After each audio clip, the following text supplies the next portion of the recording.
ایک عجیب بات میرے ذہن میں آئی۔ ایک انکشاف زندگی میں اس وقت میرے اوپر ہوا تھا۔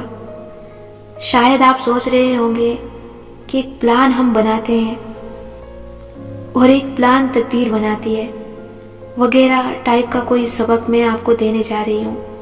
نہیں، بالکل نہیں۔ بس اس ایک لمحے میں مجھے کچھ سمجھ میں آ گیا تھا۔ میں اٹھی، وضو کیا، دوائیوں کا بیگ نکالا، ہر دوا کی 2 گولیاں باہر نکالی، pain killers, Panadol, flu tab, سب کے پھنکے مارے، پانی پیا اور تنہا باہر نکلی۔ کبوتر چوک پہ چند قدم چلنے کے بعد احساس ہونے لگا کہ کمزوری بہت ہے، لیکن خیر ہے، میں نے راستے سے 10 ریال کے انگور لیے، لیکن بمشکل 2 انگور کھا سکی، باقی راستے میں ایک مانگنے والی عورت کو دے دیے۔ میری طبیعت اتنی عجیب تھی کہ کچھ کھایا نہیں جا رہا تھا، لیکن میں چلتی رہی۔ دوائیوں کا اثر ہونے لگا اور میرے سارے درد کم ہوتے گئے۔ میں نے اس روز کعبے کو دیکھتے ہی دعا مانگی کہ اللہ تعالیٰ، میں نے وہ سبق سیکھ لیا ہے جو آپ نے مجھے دیا ہے، بس میرا عمرہ ہونے دے اللہ تعالیٰ۔ عمرے کے دوران مجھے تکلیف نہ دینا، باقی بعد میں دیکھی جائے گی۔ عمرہ کرتے وقت میں تندرست نہیں تھی، لیکن مجھے تکلیف بھی نہیں ہو رہی تھی۔ پیر کا درد کیا، مجھے اپنے پیر بھی نہیں محسوس ہو رہے تھے۔ میں نے جیسے تیسے عمرہ کر لیا اور جیسے ہی مطاف میں کعبے کے سامنے بیٹھی، سارے درد لوٹ آئے۔ سر کا درد، جسم کا درد، پیر کا درد، کھانسی، چھینکیں، سب واپس آ گیا۔ اگلے روز ہم واپس پاکستان آ گئے۔ آج اس عمرے کو 1.5 برس گزر چکا ہے، لیکن میرے پیر کا درد ابھی تک ٹھیک نہیں ہوا۔ شروع میں وہ ریسٹ سے بہتر ہو گیا، لیکن آج کل پھر سے واپس آ گیا۔ اب میں فزیو تھراپی کروا رہی ہوں، جس سے امید ہے 1-2 ماہ میں وہ ختم ہو جائے گا۔ مگر جو سبق میں نے سیکھا وہ آج بھی میرے ساتھ ہے۔ وہ کیا تھا؟ کچھ دیر کے لیے میری کہانی کو روک کے آپ کی کہانی کی طرف آتے ہیں۔ اگر آپ میری طرح ہیں تو آپ کا اللہ تعالیٰ سے سب سے مضبوط رابطہ دعا کی صورت میں ہوتا ہوگا۔ آپ کو لگتا ہوگا کہ دعا ہر چیز بدل سکتی ہے، یہ آپ کے حالات ٹھیک کر سکتی ہے۔ جب آپ شدید اداس ہوتے ہوں گے یا کسی چیز کی طرف آپ کو بے چین کرتی ہے تو آپ اللہ تعالیٰ سے دعا مانگتے ہوں گے، کبھی رو کے، کبھی روئے بغیر، کبھی یقین کے ساتھ، کبھی آنسو کے ساتھ۔ لیکن کچھ دعائیں قبول نہیں ہوتی۔ کیا آپ کی بھی کوئی ایسی دعا ہے جو قبول نہیں ہو رہی؟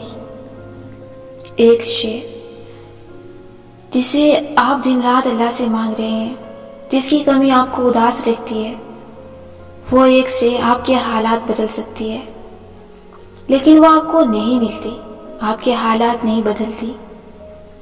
کبھی کبھی آپ تھک کے دعا مانگنا چھوڑ دیتے ہیں۔ ایسا نہیں ہے کہ آپ کو دعا پہ یقین نہیں رہا، بس اب اسے مانگنے کی ہمت نہیں رہی۔ آپ کمپرومائز کر لیتے ہیں کہ یہ میرے لیے نہیں ہے، مجھے نہیں ملے گا، آپ اس سے کے بغیر روکھی پھیکی زندگی گزارنے لگتے ہیں۔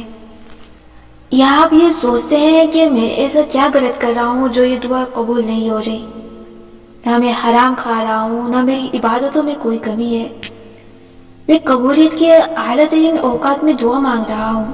پھر شاید یہی وجہ ہوگی کہ وہ سے میرے لیے اچھی نہیں ہے، اللہ کی مصلحت۔ لیکن ہر دفعہ دل اس توجیہ کو نہیں مانتا۔ کیا ضروری ہے کہ کوئی دعا اس لیے قبول نہیں ہو رہی ہو کہ وہ ہمارے لیے اچھی نہیں ہے؟ مجھے بتائیں، عمرہ کرنے کے لیے میرے پیر کی تندرستی میرے لیے کیسے اچھی نہیں ہو سکتی تھی؟ اللہ تعالیٰ چاہتا تو اسے میرے لیے اچھا بنا دیتا۔ اللہ چاہے تو آپ کی محبوب شے یا شخص آپ کے حق میں اچھا ہو جائے، لیکن پھر بھی وہ نہ ملے تو بندہ کیا کرے؟ اب آتے ہیں اس سبق کی طرف جو اس واقعے سے میں نے سیکھا۔ آپ نے اسکول کی سائنس میں کیمیکل ری ایکشن کے بارے میں پڑھا ہوگا کہ کیسے ایک کیمیکل کو دوسرے میں انڈیلا جاتا ہے۔ دونوں مل کے کوئی نئی چیز بنا دیتے ہیں، لیکن بعض کیمیکل آسانی سے نہیں گھلتے ملتے، ایک چھوٹی سی چیز ان میں اندر ڈالی جاتی ہے جو ان کو تیزی سے آپس میں ملا دیتی ہے۔ اس چیز کو کیٹلسٹ کہتے ہیں۔ یا اگر آپ کو سائنس زیادہ یاد نہیں تو کبھی چنے پکائے ہیں آپ نے؟ چنے سخت ہوں تو صرف پانی میں نہیں ابلتے، ان کو نرم کرنے کے لیے ہم میٹھا سوڈا ڈال کے انہیں ابالتے ہیں، یوں وہ جلدی گلتے ہیں اور ان کا کچا پن بھی ختم ہو جاتا ہے۔ یہ میٹھا سوڈا ایک کیٹالسٹ ہوتا ہے۔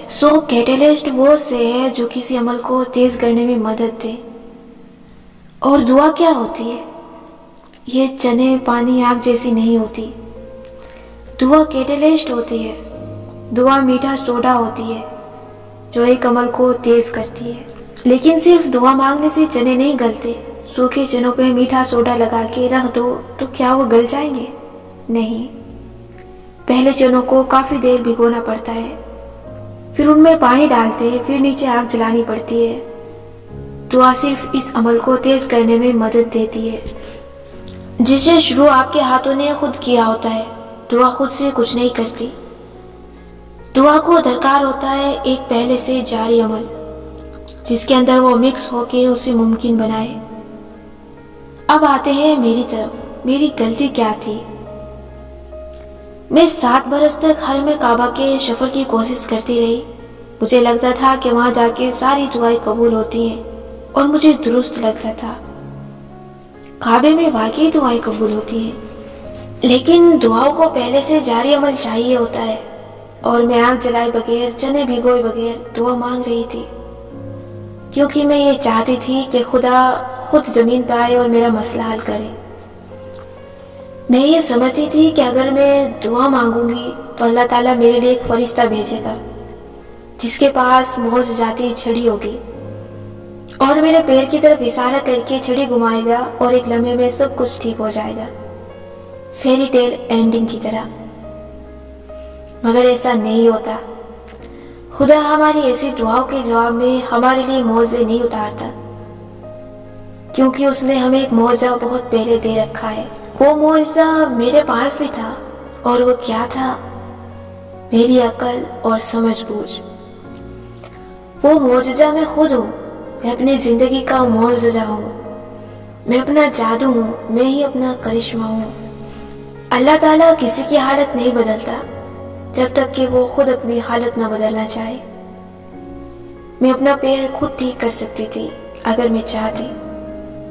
اللہ تعالیٰ نے مجھے سب کچھ دے رکھا تھا، مجھے عمل خود شروع کرنا تھا۔ دعا مدد کرتی ہے، ہمت دیتی ہے، طاقت دیتی ہے، لیکن وہ آپ کے حالات کبھی نہیں بدلے گی اگر آپ خود اپنے حالات بدلنے کے لیے ہاتھ پیر نہیں لائیں گے۔ یہ دنیا کاز اور ایفیکٹ کے قانون پہ چل رہی ہے۔ کاز اور ایفیکٹ کا قانون جانتے ہیں آپ؟ اس کا مطلب ہے کہ ایک عمل دوسرے عمل کو جنم دیتا ہے۔ ایک عمل وجہ بنتا ہے دوسرے عمل کے اثر انداز ہونے کی۔ اللہ تعالیٰ اس دنیا کو جادو سے وجود میں نہیں لایا تھا۔ اگر یہ دنیا جادو یا کرشموں کی بنیاد پہ بنتی تو اللہ تعالیٰ اسے پلنگ جھپکنے میں بنا لیتے۔ وہ اس پہ قادر ہے، لیکن اس نے اس دنیا کو اسی قانون کے تحت بنایا جس پہ اسے آگے چلنا تھا۔ اللہ تعالیٰ نے اس دنیا کو 7 دن اور 6 راتوں میں بنایا۔ اس نے کہا کن، اس سے ایک عمل کی ابتدا ہوئی۔ ایک عمل نے دوسرے عمل کو جنم دیا۔ یوں یہ دنیا ایک سیارے میں ڈھلتی گئی، ایک شے سے دوسری شے نکلتی گئی۔ اگر ہم نے اس دنیا میں رہنا ہے تو اس کے قانون کے مطابق رہنا ہے۔ یہاں چٹکی بجانے سے کچھ نہیں ہوتا۔ جتنا پیچیدہ کام اتنا ہی وقت اور کوشش۔ اب آپ دل پہ ہاتھ رکھ کے پوچھیں کہ آپ کو اس وقت سب سے زیادہ کس چیز کی خواہش ہے؟ اپنے حالات کے بدلنے کی؟ عموماً ہماری خواہش کے پیچھے یہی مقصد ہوتا ہے: کیریئر بنانا، پیسہ کمانا، شادی کی خواہش، بچوں کی آرزو، صحت کی دعا، محبت کو پا لینے کی تمنا۔ یہ سب ہمیں کیوں چاہیے؟ تاکہ ہمارے حالات بدلیں۔ ہم اپنی روٹین کی زندگی سے تنگ آئے ہوتے ہیں، مگر اللہ تعالیٰ کسی کے حالات تب تک نہیں بدلتا جب تک کہ وہ خود انہیں نہ بدل لے۔ یعنی یہ سب چیزیں آپ کو اس وقت ملیں گی جب آپ ان کے لیے کوشش کریں گے۔ آپ عمل کا آغاز کریں گے، پروسیس شروع کریں گے، پھر دعا کو اس میں اڈیلیں گے تو پروسیس آگے بڑھے گا۔ لیکن ساری بات کوشش سے شروع ہوتی ہے۔ شاید آپ کہیں کہ جو آپ کو چاہیے اس کے لیے آپ نے بڑی کوشش کی، پھر بھی وہ نہیں ملا، اب کیا کریں؟ مگر کوشش تو میں نے بھی کی تھی، میں نے پاسپورٹ بنوایا، گھر والوں کو ساتھ چلنے پہ راضی کیا، ایک ایک ڈاکومنٹ پورا کیا، ہوٹل، ٹکٹس، بکنگ، وہاں لے جانے والا سامان سب کچھ تیار کیا، پھر بھی میں عبادت میں لطف کیوں نہیں لے پا رہی تھی؟ کیونکہ میں نے صرف کوشش کی تھی، تیاری نہیں۔ میں نے خود کو دراصل تیار نہیں کیا تھا۔ میں اپنا سب سے بڑا معجزہ خود ہوں۔ اللہ تعالیٰ نے عقل دے رکھی تھی، میں نے سن بھی رکھا تھا کہ عمرے پہ بہت چلنا پڑتا ہے، مجھے کئی ماہ پہلے سے واک کی عادت ڈال لینی چاہیے تھی تاکہ میں اس مشقت کے لیے تیار ہو سکوں۔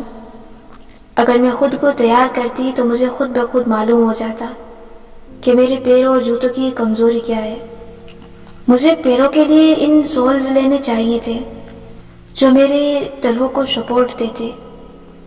مجھے وٹامن ڈی مسلسل لینا چاہیے تھا تاکہ مجھے ایسے مسئلے نہ ہوں۔ مجھے فلو شاٹس لگوا کے جانا چاہیے تھا۔ میں نے جب ہوٹل کی بکنگ کی تو مجھے معلوم تھا کہ وہ کعبے سے کتنے سو میٹر دور ہے۔ میں نے کیوں نہیں سوچا کہ مجھے روز اتنے 100 میٹر چل کے آنا اور واپس جانا ہوگا؟ میں نے کیوں نہیں چیک کیا کہ ایوریج طواف کی کتنے میٹر کا ہوتا ہے؟ مجھے روز اتنی واک کرنے کی پریکٹس ہونی چاہیے تھی۔ مجھے سپلیمنٹس لینے چاہیے تھے تاکہ میری قوت مدافعت مضبوط ہو۔ مجھے اللہ تعالیٰ نے انٹرنیٹ دے رکھا تھا، دماغ دے رکھا تھا، تیاری کی مالی استطاعت دے رکھی تھی، سارے معجزے میرے پاس تھے۔ اب میں کعبے کے سامنے کھڑی اللہ سے کس منہ سے شکوہ کر رہی تھی کہ آپ میرے پاؤں کے ساتھ ایسا کیوں کر رہے ہیں؟ ایسے میں آپ کے خیال میں اللہ تعالیٰ مجھے کیسے دیکھ رہا ہوگا کہ یہ کیا چاہتی ہے؟ میں زمین پہ آ جاؤں اس کے لیے؟ میں فرشتے اتاروں اس کے لیے؟ میں نے اس کو سب کچھ دے رکھا تھا، اس نے خود یہ چیلنج مول لیا ہے، پھر اس نے خود کو اس چیلنج کے لیے تیار کیوں نہیں کیا؟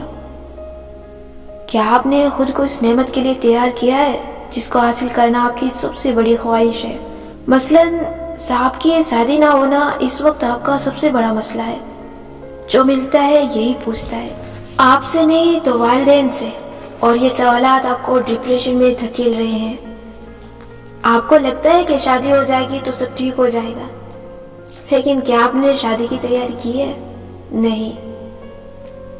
میری مراد جہیز یا گھرداری سیکھنے سے نہیں، اور اگر آپ مرد ہیں تو میرا اشارہ آپ کی جاب یا مالی حیثیت کی طرف نہیں ہے۔ کیا آپ نے خود کو ایک ریلیشن شپ کے لیے تیار کیا ہے؟ کیا آپ نے جسمانی طور پہ خود کو بہتر کرنے کے لیے محنت کی ہے؟